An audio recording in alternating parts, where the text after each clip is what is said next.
for PE, sir, it's okay. Okay. What type of lifestyle do you have at present, and why did you choose this kind of lifestyle?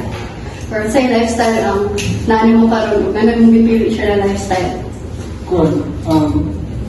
So adili ko balance kay excited.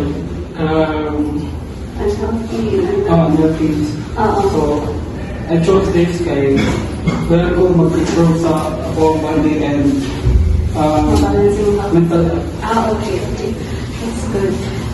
The second question is, what was your turning point that made you realize to engage in physical activity, and what keeps you motivated?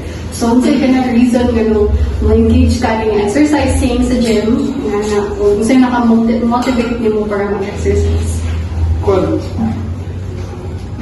Before kay nag-daily ko weight, so agad ko ito na karoon ako nakaroon ako so I didn't 100% motivation, so hindi ka really or hindi ka bigyan ng motivation ako ginawa na consistency. Consistency for exercising din. Nandiyo times nung work kapulan or Motivation. Okay. For the next question is, as an exercise enthusiast or a regular exerciser, what will you advise to a person with no interest in engaging in physical activity? Kasi ma-advise din mo sa mga tao na hindi ka mag-do physical activities like exercising.